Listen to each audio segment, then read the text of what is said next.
Hello बच्चों, हम लोग लेकर आए हैं पहले चैप्टर के कुछ रिएक्शंस के बारे में, जिसके बारे में हम बताएंगे कि कोई एक ही रिएक्शन है तो सिर्फ एक टाइप का नहीं हो सकता है, वो कई टाइप के हो सकते हैं।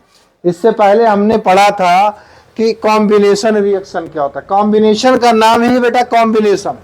कॉम्बिनेशन का मतलब होता है जिसमें कोई रिएक्टेंट कंबाइन होता हो, इसका मतलब है। कॉम्बिनेशन का मतलब होता है जिसमें दो या दो से ज्यादा रिएक्टेंट एक दूसरे से जुड़कर कंबाइन होकर ऐड होकर सिंगल प्रोडक्ट बनाएंगे, उसे हम क्या कहते हैं? कॉम्बिनेशन रिएक्शन कहते हैं। कंबाइन करने के लिए दूसरा वर्ड होता है एडिशन, इसीलिए इसको क्या कहते हैं? एडिशन रिएक्शन भी कहते हैं। दूसरा है बेटा एक्सोथर्मिक रिएक्शन। जहां थर्मिक वर्ड आ जाए, थर्म का मतलब होता है हीट, एक्सो मतलब होता है बाहर, यानी हीट रिलीज जिसमें होगा उसे क्या कहेंगे? एक्सोथर्मिक। जिसमें हीट एब्जॉर्ब होता है उसे क्या कहते हैं? एंडोथर्मिक। एक बात और समझ लीजिए, ऐसा जरूरी नहीं है बेटा कि हमेशा हीट रिलीज हो या हीट एब्जॉर्ब हो। बहुत सारे रिएक्शंस ऐसे होते हैं जिसमें हीट की जगह पर लाइट रिलीज होती है। क्या रिलीज होती है? लाइट। लाइट मतलब प्रकाश, रोशनी। इलेक्ट्रिसिटी को आप लाइट नहीं समझेंगे बेटा, लाइट को लाइट ही समझेंगे, प्रकाश रोशनी को, है ना। अगर लाइट यानी रोशनी अगर निकल रही है तब भी एक्सोथर्मिक है, ठीक है। और दूसरी बात डिकम्पोजिशन। डिकम्पोजिशन जो होता है वो कॉम्बिनेशन का ठीक उल्टा होता है। डिकम्पोजिशन में क्या होता है? सिंगल रिएक्टेंट होते हैं और बहुत सारे प्रोडक्ट बनते हैं। कॉम्बिनेशन में क्या होता है? बहुत सारे रिएक्टेंट होते हैं और सिंगल प्रोडक्ट बनता है। सीबीएसई बोर्ड में ये क्वेश्चन पूछा हुआ है कि जो कॉम्बिनेशन रिएक्शन है वो डिकम्पोजिशन का अपोजिट होता है, या जो डिकम्पोजिशन रिएक्शन है वो कॉम्बिनेशन का अपोजिट होता है। Explain with suitable example, example के साथ बताइए। तो आप कुछ नहीं करेंगे बेटा, कॉम्बिनेशन रिएक्शन लिखेंगे, उसका एग्जाम्पल लिखेंगे, डिकम्पोजिशन रिएक्शन का डेफिनेशन लिखेंगे, उसका एग्जाम्पल लिख देंगे, आपका आंसर कंप्लीट हो जाएगा, है ना। एंडोथर्मिक रिएक्शन बता दिए बेटा। डिस्प्लेसमेंट में क्या है? अगर एक कोई एलिमेंट है दूसरे एलिमेंट को उसके यौगिक से हटाकर खुद ड्यूटी पर लग जाए तो उसे क्या कहेंगे? डिस्प्लेसमेंट। डबल डिस्प्लेसमेंट का मतलब होता है कि दो आयन एक दूसरे का स्थान बदल लेते हैं, पोजीशन बदल लेते हैं, उसे क्या कहते हैं? डबल डिस्प्लेसमेंट कहते हैं। प्रेसिपिटेशन में क्या होता है? इनसॉल्युबल सब्सटेंस फॉर्म होता है, यानी मान लीजिए दो सब्सटेंस है, दो रिएक्टेंट है, दोनों सॉल्युबल है, दोनों एक दूसरे से मिलकर इनसॉल्युबल सब्सटेंस बना लेते हैं तो उसे हम क्या कहेंगे? प्रेसिपिटेशन रिएक्शन कहेंगे। ऑक्सीडेशन का मतलब होता है ऐसा रिएक्शन जिसमें ऑक्सीजन ऐड होता हो या हाइड्रोजन रिलीज होता हो, उसे हम क्या कहेंगे? ऑक्सीडेशन। और लास्ट वाला है बेटा रिडक्शन। रिडक्शन का मतलब होता है जिसमें ऑक्सीजन रिलीज होता हो या हाइड्रोजन ऐड होता हो, उसे क्या कहेंगे? रिडक्शन। कुछ रिएक्शंस ऐसे होते हैं जिसमें ऑक्सीडेशन और रिडक्शन दोनों पाया जाता है तो उसे हम कहते हैं रेडॉक्स रिएक्शन कहते हैं। क्या कहते हैं? रेडॉक्स रिएक्शन कहते हैं। रेड का मतलब रिडक्शन, ऑक्स का मतलब क्या हो गया? ऑक्सीडेशन हो गया, है ना। अब चलिए हम लोग एग्जाम्पल लेते हैं। हमारा पहला एग्जाम्पल है एक्टिविटी 1 का, जो बहुत ही इंपॉर्टेंट है बेटा। मैग्नीशियम है, यह सॉलिड स्टेट में होता है। ये किससे रिएक्शन कर रहा है? ऑक्सीजन यानी एयर। और आप जानते हैं कि एयर किस स्टेट में होता है? गैसियस स्टेट में होता है। ये दोनों एक दूसरे से रिएक्शन करके सिंगल प्रोडक्ट बनाते हैं। तो जब बेटा दो रिएक्टेंट एक दूसरे से मिलकर सिंगल प्रोडक्ट बनाएंगे तो उसे हम क्या कहेंगे? क्या कहेंगे बताओ?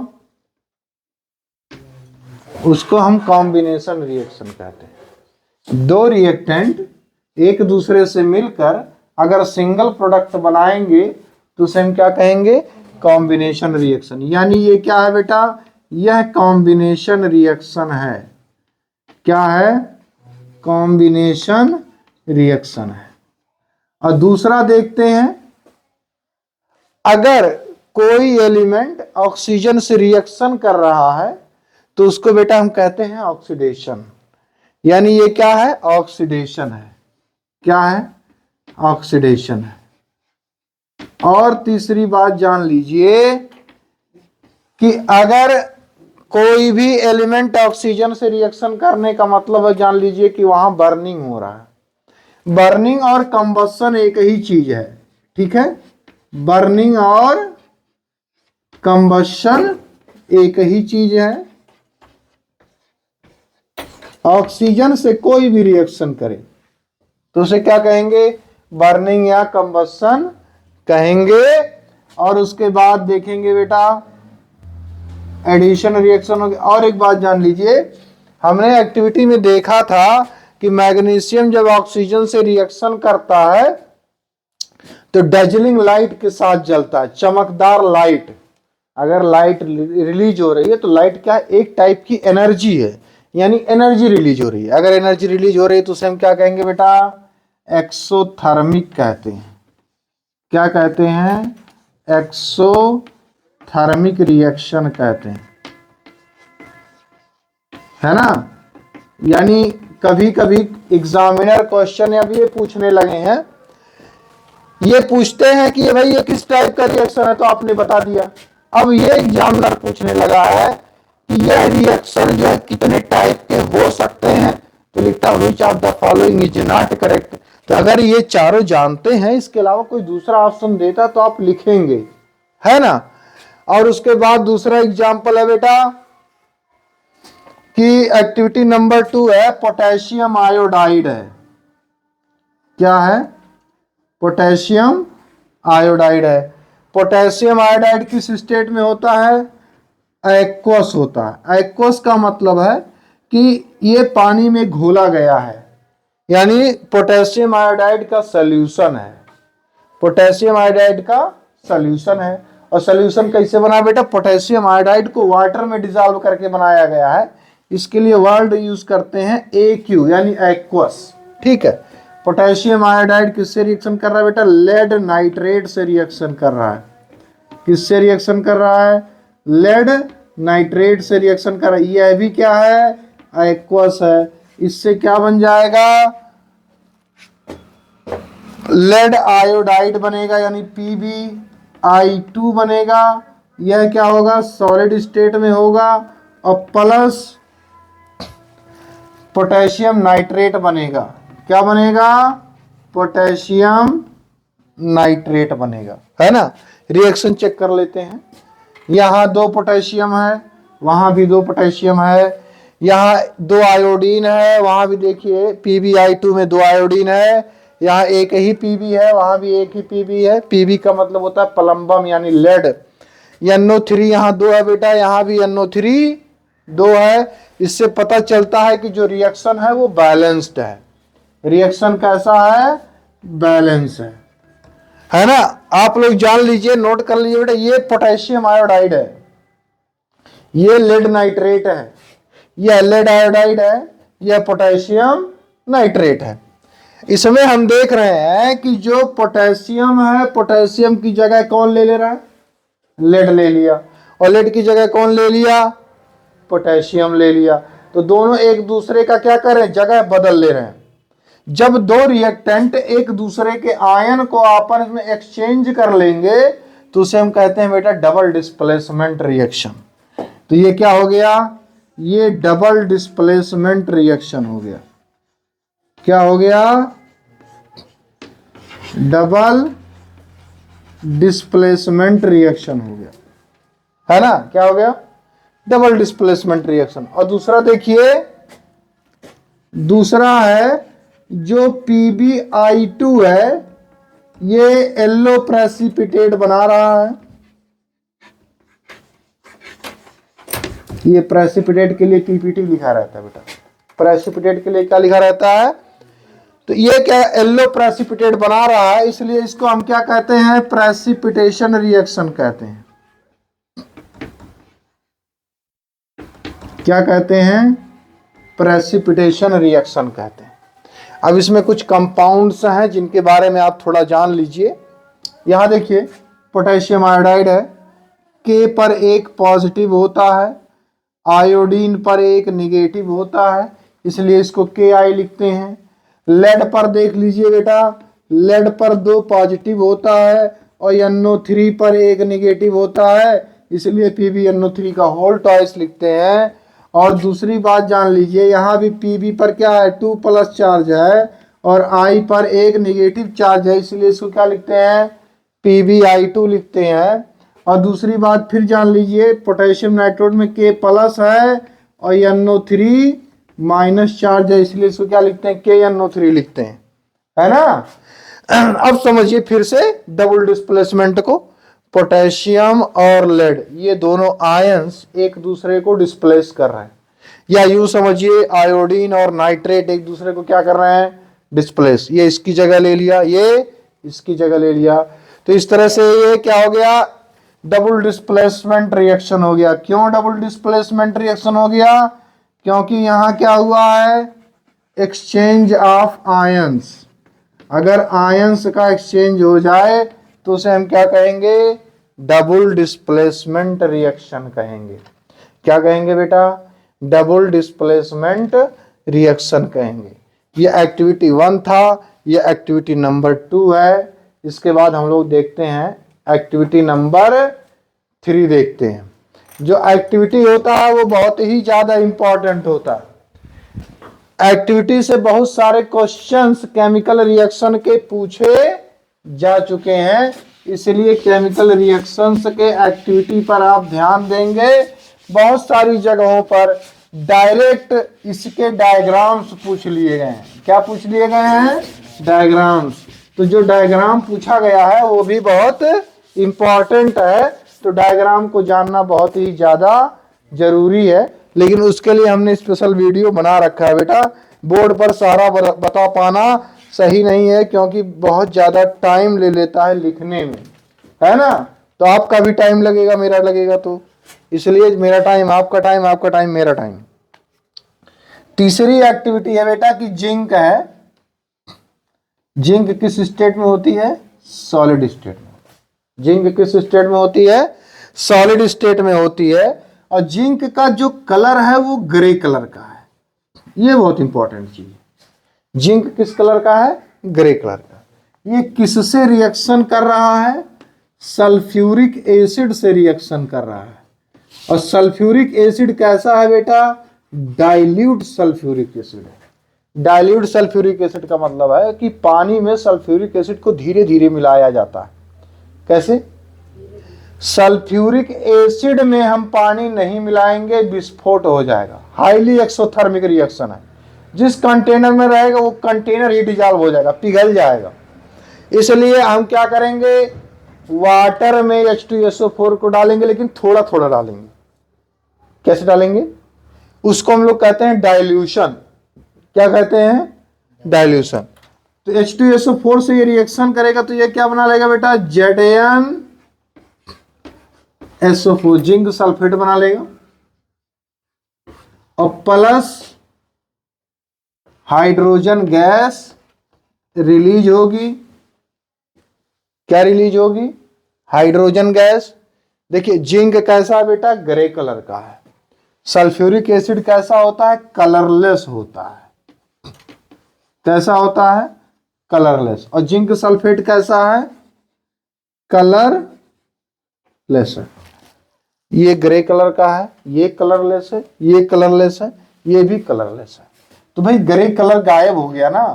क्या हो गया बेटा, ग्रे कलर गायब हो गया। ग्रे कलर के गायब होने का मतलब यह है कि लग रहा है कोई केमिकल चेंज हुआ, है ना। और दूसरी बात, गैस रिलीज हो रही है, तो इसका मतलब भी कोई केमिकल चेंज हुआ है। तो जो चेंज हो रहा है उसको आप नोटिस जरूर करेंगे।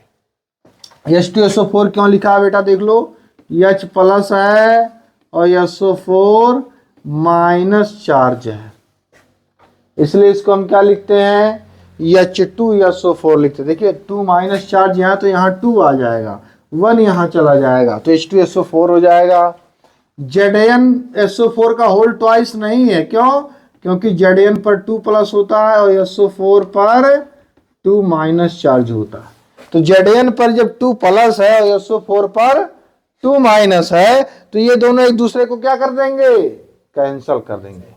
इसलिए इसको लिखने की जरूरत नहीं है कि Zn2SO4 इसलिए क्या लिखते हैं ZnSO4। इसका एक एग्जाम्पल हम लोग लिखे थे कि बेटा जो MgO होता है वो Mg पर प्लस प्लस होता है, O पर माइनस माइनस। तो Zn और SO4 मिलके क्या बना लेगा ZnSO4 बना लेगा। क्या बना लेगा Mg plus plus O minus minus क्या बना लेगा MgO बना लेगा। ये जिंक सल्फेट है। क्या है जिंक सल्फेट है। सल्फ्यूरिक एसिड इसका नाम है, इसको हाइड्रोजन सल्फेट भी कहेंगे।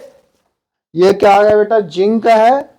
ये क्या है हाइड्रोजन गैस है, हाइड्रोजन गैस है ना।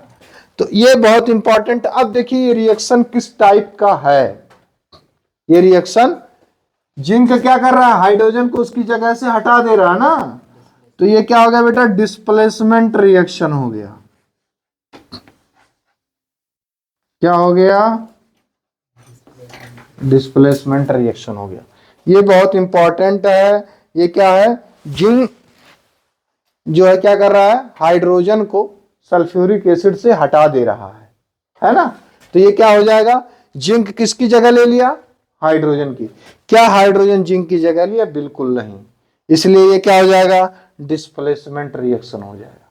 डिस्प्लेसमेंट रिएक्शन में कोई एक एलिमेंट दूसरे एलिमेंट को डिस्प्लेस कर रहा है। डबल डिस्प्लेसमेंट में क्या होगा दो एलिमेंट के आयंस एक दूसरे को डिस्प्लेस कर देंगे। यहां क्या है सिंपल डिस्प्लेसमेंट रिएक्शन है। इसी तरह का एक दूसरा है जो बैलेंस करने के लिए दिया रहता है। तो वो देख लीजिए 3 है आयरन है। आयरन आप जानते हैं बेटा सॉलिड स्टेट में पाया जाता है। वो किससे रिएक्शन करेगा H2O से रिएक्शन करेगा। लेकिन H2O किस स्टेट में होगा वेपर स्टेट में होगा। इसलिए गैसियस G बना देते हैं बेटा। ये रिएक्शन करेगा तो क्या बना लेगा Fe3O4 बना लेगा और क्या बना लेगा +4H2 रिलीज कर देगा। यह किस टाइप का रिएक्शन है ये देख लेते हैं। आयरन क्या कर रहा है हाइड्रोजन को हटा दिया ना उसकी जगह से। तो ये क्या हो गया बेटा ये भी डिस्प्लेसमेंट रिएक्शन है। क्या है डिस्प्लेसमेंट रिएक्शन है। और दूसरी बात जो आयरन है आयरन का ऑक्सीडेशन हुआ है। आयरन का क्या हुआ है आयरन का ऑक्सीडेशन हुआ है ना। और दूसरी बात जान लीजिए अगर एक का ऑक्सीडेशन हो रहा है तो उसके सामने वाला जो होता है वो ऑक्सीडाइजिंग एजेंट होता है।